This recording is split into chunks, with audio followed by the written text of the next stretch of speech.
Today, let's dive into the nuts and bolts of building a compensation system. For those of you who might be new to HR, or if you find yourself as the sole HR practitioner in your company, believe me, I have been there and I understand building a compensation system can definitely be daunting. You don't need to fear because today I will break down the process in a way that is practical and manageable no matter the size of your team. Let's start by understanding what a pay structure really is and what does it mean for your organization. What's a pay structure? Essentially, a pay structure guides how a company decides what rates of pay go to which jobs. Most companies use something called pay grades and pay ranges. Pay grades group jobs of similar value, and within each of those grades, there's a pay range, meaning employees are paid a rate between the minimum and the maximum specified for the grade that they're in. A pay grade helps us classify roles based on their responsibilities and their required skills. It's really like putting jobs into a neat little box that makes sense for the business. A pay range, on the other hand, defines the salary limits for each of those boxes. It really ensures there's flexibility while still maintaining that fairness across the different levels of experience and performance. Every role will fit into a specific pay grade with a range of compensation.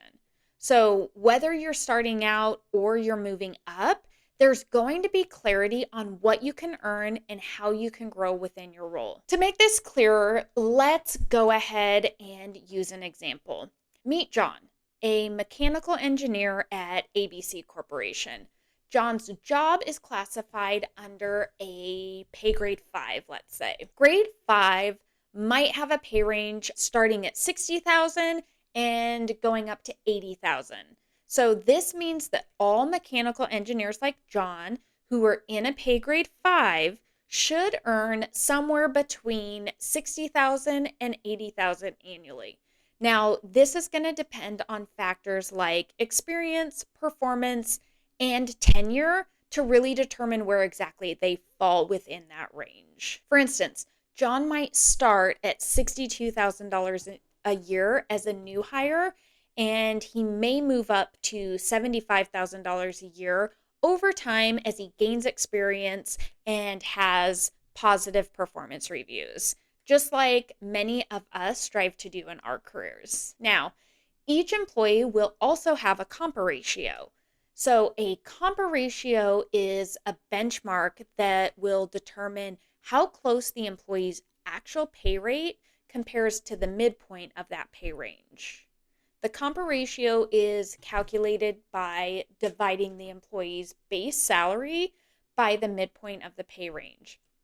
This ratio will help determine how well employees are paid compared to industry standards. CompaRatio of 1 or 100% means that the employee is paid exactly what the industry average pays at the midpoint for the salary range, whereas a ratio of 0.8 or 80% is going to mean that they're paid 20% below the industry average. Let's calculate John's CompaRatio at both his starting and his increased salary over time. At a starting salary of $62,000 a year, with the midpoint being at $70,000, I calculated the midpoint of $70,000 by taking $60,000, which is the low end of the range, plus $80,000, which is the high end of the range, adding those together and dividing it by 2, so I got $70,000. So the CompaRatio, I would take 62,000, which is John's current rate, or the starting rate of 62,000, divided by 70,000, the midpoint of the range, and I get 0.8857. So at a starting salary of $62,000 a year, John's CompaRatio would be approximately 88.57%. Now, at his increased salary of $75,000 a year, The midpoint is still 70,000 because he didn't change pay grade. So he's still in a pay grade 5, with the low end being 60, the high end being 80. So the midpoint is 70,000. So for the CompaRatio, we're going to take $75,000 a year, which is his new rate of pay, divided by the $70,000 midpoint, which equals 1.0714. Therefore, John's CompaRatio would be approximately 107.14%. Now, this indicates that John's increased salary is about 7.14% above the midpoint of his pay range. Understanding the CompaRatio can really help make informed decisions about starting rates, raises, and salary adjustments. As a basic rule of thumb, individuals who are new in the role, in the learning phase, or not meeting performance standards really should be around an 80 to 85% CompaRatio. Employees gaining experience, developing competencies in their role may be up to around 95% CompaRatio. Employees who are fully proficient and consistently meeting job requirements may be up to 105% CompaRatio. Employees who consistently exceed job requirements and performance expectations may be up to around 110% CompaRatio. And finally, your exceptional performers, recognized for outstanding contributions both internally and externally, may be up to around 120% CompaRatio. Now, let's tackle how to build this structure. These 4 steps will guide you through the process. Step 1, evaluate core job functions and compile market salary information. Understanding what each role contributes to your organization's success is really going to be key here. It's like fitting puzzle pieces together to see the bigger picture of your team's value. I rely on industry surveys from companies like Mercer and Aon Hewitt to benchmark salaries. These tools provide a snapshot of what similar roles are earning in the market. Super handy when you're trying to stay competitive. By the way, I have linked some resources in the description below. Trust me, they are worth checking out if you want to fine-tune your pay strategy. Step 2, compare your rates with industry standards. This step is where the rubber meets the road. Are you paying your team fairly compared to others in your industry? This analysis will help you identify if your pay rates are competitive, leading, or lagging behind industry norms. It's not just about keeping up, it's about standing out as an employer of choice. Step 3, determine your competitive pay positioning. Armed with data, it's time to make decisions.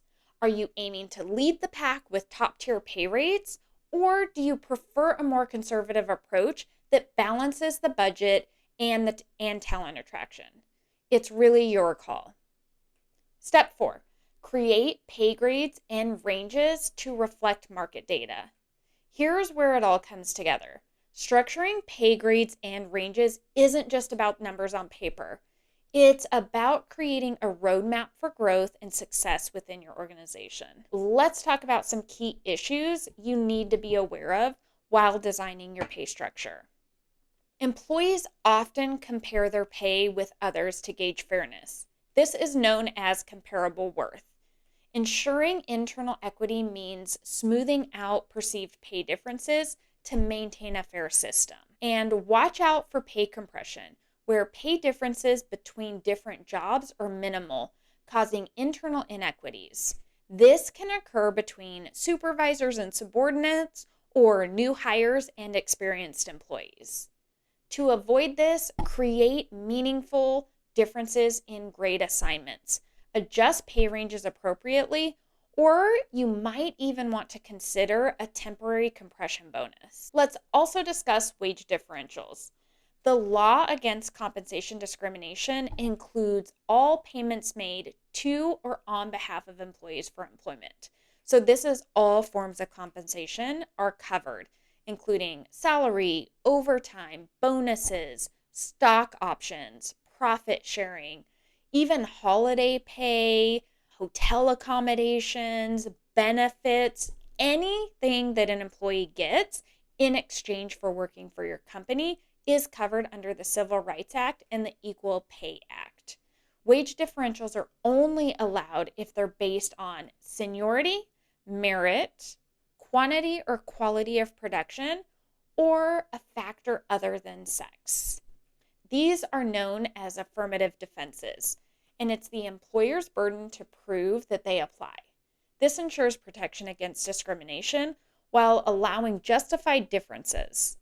According to the EEOC, the Equal Employment Opportunity Commission, if a correction for pay differential was necessary, the pay of the lower paid employee must be increased. You cannot ever decrease pay to correct an inequity. Next up, external equity issues.